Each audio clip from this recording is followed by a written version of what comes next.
एक नमाजी के साथ वो टच हुए, तो टच हुए तो उन्होंने थप्पड़ लगा दिया और कह मेरे से अगर मैंने तो कुछ कर तो सकता नहीं था, मैं रोने लग पड़ा। तो कुछ अरसा हुआ जैसे मैंने इस्लाम कबूल किया, तो सबसे पहले मुझे अल्लाह ने वही तौफीक दी कि मैं वहाँ जाकर मैंने जुमा का खुतबा दिया। माशाअल्लाह। मोहम्मद शहजाद हमने रखा जब इस्लाम कबूल उन्होंने किया। उन्होंने इस्लाम कबूल किया था? इस्लाम कबूल किया था अल्हम्दुलिल्लाह। तो रात मुझे फ़ोन आया था तक उनके भी शहजाद का इंतकाल हुआ के ज़रिए अल्लाह ने दिखाया कि कब्र में मैं लेटा हूँ और मुनकर नकीर आए मुझसे सवाल करते आते, पूछा कि तुमने कलमा क्यों नहीं पढ़ा। और मैंने कहा मैं अपनी वालदा से पूछता हूँ। वालदा सामने आई, वालदा ने कहा कि ना तू मेरा बेटा ना मैं तेरा। सबकी बात को लाइक करो, सब्सक्राइब करो और बेल आइकॉन को प्रेस करो ताकि नए आने वाली अपडेट आप तक पहुंच सके। अस्सलामु अलैकुम, सबकी बात के साथ मैं हूं वाजिद खान। नाज़रीन, हमेशा से आपने देखा होगा कि फैमिली कंटेंट प्रमोट करते हैं।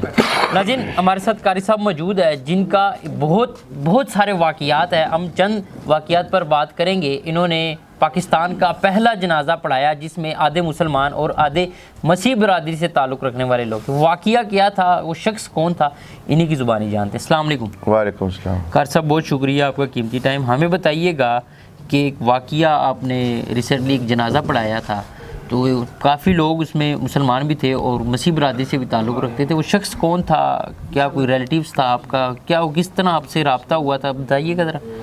जी, मेरा वो रिश्तेदार था, मेरे ताए का बेटा था और उनका नाम मोहम्मद शहजाद हमने रखा जब इस्लाम कबूल उन्होंने किया। उन्होंने इस्लाम कबूल किया था? इस्लाम कबूल किया था अल्हम्दुलिल्लाह। तो रात मुझे फ़ोन आया था तक उनके भी शहजाद का इंतकाल हुआ, तो मैं परेशान हुआ। उसके बाद फिर साथियों को लेकर यहाँ से गया मैं और वहाँ जाकर हमने कफन दफन का उसका इंतज़ाम किया अल्हम्दुलिल्लाह। और अल्लाह का शुक्र है कि उसके बाद फिर अल्हम्दुलिल्लाह जैसे हमने का जनाजा उठाया तो फिर उसमें मसीह बरादरी भी थी और मुसलमान बरादरी भी थी। हमने कलमा शहादत का नाम बुलंद कर कर हमने उसका जनाजा उठाया।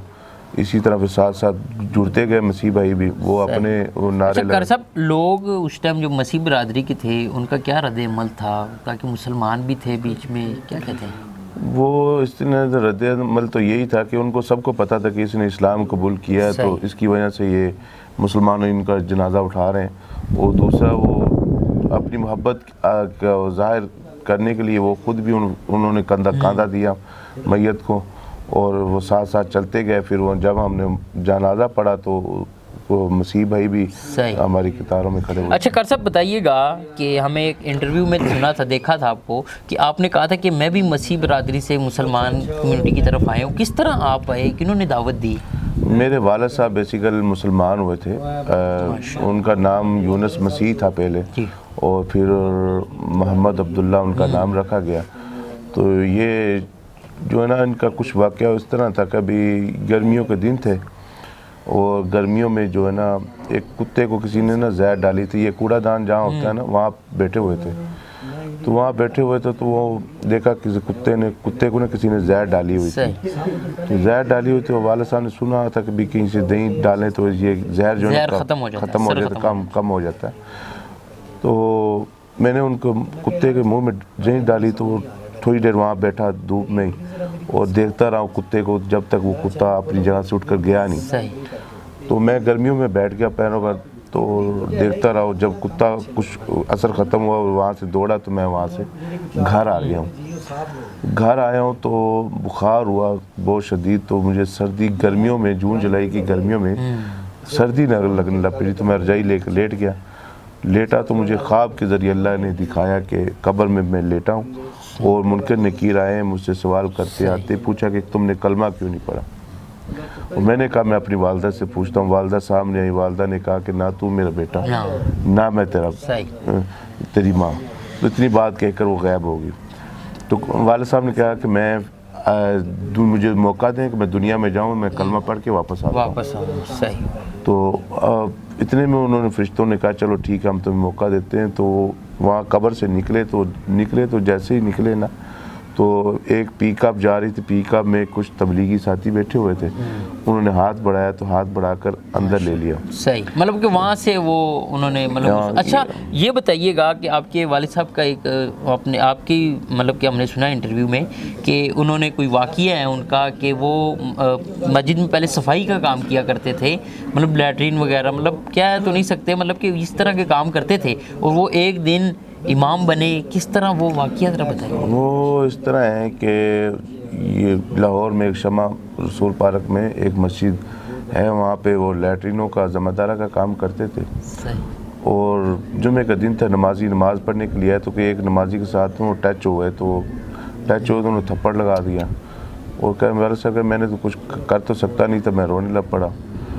تو کچھ عرصہ ہوا جیسے میں نے اسلام قبول کیا، تو سب سے پہلے مجھے اللہ نے وہی توفیق دی کہ میں وہاں جا کر میں نے جمعہ کا خطبہ دیا، جمعے کا خطبہ دیا، تو ان لوگوں کو میں نے اگلی صفوں میں پایا کہ جو لوگ مجھ سے نفرت کیا کرتے تھے، اور میں نے ان کو مخاطب کیا کہ آپ لوگوں نے مجھے بچانا، کیا نہیں حضرت میں نے نہیں، ہم نے کہا میں وہی یونس مسیح ہوں جو آپ کی مسجد کی لیٹرین آپ کے محلوں کے گٹر صاف کیا کرتا تھا۔ آج الحمدللہ اس گندگی سے بڑھ کر کوئی گندا کام نہیں، اور ممبر رسول کی کرسی سے بڑھ کر کوئی کرسی نہیں ہے، بالکل اللہ نے کہاں سے اٹھایا اور کہاں بٹھا دیا، تو یہ کامیابی اللہ کی طرف سے۔ اچھا قاری صاحب یہ بتائیے گا کہ آپ کو یاد ہے کہ کتنے لوگوں کو مسلمان کیا ہوگا آپ کے والد صاحب نے؟ انہوں نے 2000 سے زائد لوگوں کو، 2000 سے زائد لوگوں کو، جی الحمدللہ۔ صحیح ہو گیا ناظرین۔ اچھا قاری صاحب اب آپ کا کوئی مدرسہ ہے، کس طرح سرکٹ چل رہا ہے؟ ماشاءاللہ اتنی ایک کہانی ہے آپ لوگوں کی، کیونکہ ایک عیسائیت سے آپ مسلمان کمیونٹی میں، کیا مسلمانوں نے ساتھ دیا آپ کا، کیا کہتے ہیں؟ مسلمان الحمدللہ ساتھ دیتے ہی ہیں، آخر مدرسہ چلا رہے تو مسلمانوں کی تعاون سے الحمدللہ چل رہا ہے، تو لیکن تھوڑی سی پریشانی آ جاتی ملک پاکستان کی، اس دفعہ وقت حالات بہت ٹائٹ ہے، ہر ایک کاروباری بندہ پریشان ہے، لیکن پریشانی ابھی رمضان شریف آیا ہے تو رمضان میں کوئی سحری افطاری میں بڑی دقت ہو رہی ہے، مشکلات کا سامنا کرنا، جی 40 سے زیادہ طالب علم ہے ہمارے پاس جن کی سحری کا انتظام، افطاری کا انتظام کرنا ہوتا ہے، تقریباً 7 سے 8 ہزار روپے ایک دن کا خرچ ہے یہ، تو الحمدللہ بس اللہ سے مانگتے ہیں کہ اللہ رب العزت کہیں سے مدد فرمائے ہماری، اور ہمارا یہ رمضان مبارک آسانی سے گزر جائے۔ قاری صاحب کا ہم نمبر بھی سکرین پہ چلا رہے ہیں، اگر کوئی ان کی ہیلپ کرنا چاہتا ہے، 40 بچے ان کے پاس زیر تعلیم ہے، اور مدرسہ آپ سکرین پر یہ ویڈیوز بھی چل رہی ہے آپ دیکھ رہے ہیں نا۔ قاری صاحب ہمارے دیکھنے والے اور چاہنے والوں کے لیے آپ کوئی پیغام دینا چاہتے ہیں؟ بس یہ پیغام یہی ہے کہ دیکھیں یہ کہ ایک بندہ عیسائیت سے مسلمان ہوا، پھر انہوں نے کئی لوگوں کو مسلمان کیا، پھر وہ دینی مدارس چلا رہے ہیں، اور یہاں سے الحمدللہ طالب علم پڑھ کر فارغ ہو رہے ہیں۔ یہ بس یہ مسلمانوں کو ایک سوچنا چاہیے کہ ایک بندہ جس سے مرضی اللہ چاہے کام لے لے، اللہ کسی کے محتاج نہیں ہے، ہم لوگ محتاج ہیں اللہ کے، کہ بس اللہ کا شکر ہے اللہ کا کہ ہمیں اللہ نے اس کام کے لیے چنا ہے اور اس کام کو ہم کر رہے ہیں، تو بس مسلمانوں سے یہی گزارش ہے کہ آپ کچھ نہیں کر سکتے تو اتنا کر دیں کہ ہماری تھوڑی سی ہیلپ ہو جائے، مدرسے کے لیے سحری افطاری کا انتظام ہو جائے، کچھ مدرسے کے اخراجات معاملات ہیں وہ ہمارے حل ہو جائیں، اللہ نے آپ کو سب کو دیا اور اللہ کے دیے ہوئے سے دینا ہے، اللہ آپ کا قبول فرمائے۔ آمین آمین۔ ناظرین یہ تھے قاری صاحب جو کہ 40 بچوں کو پڑھاتے ہیں، اور ان کی جو جرنی ہے ایک انہوں نے بتایا کہ کس طرح ان کے والد صاحب مسلمان ہوئے اور 2000 سے زائد لوگوں کو ان کو چلایا۔ ان کی جرنی کے لیے آپ کیا کمنٹ کرتے ہیں؟ اسی کے ساتھ اپنے میزبان واجد کو اجازت دیجیے، دیکھتے رہیے سب کی بات، اللہ حافظ۔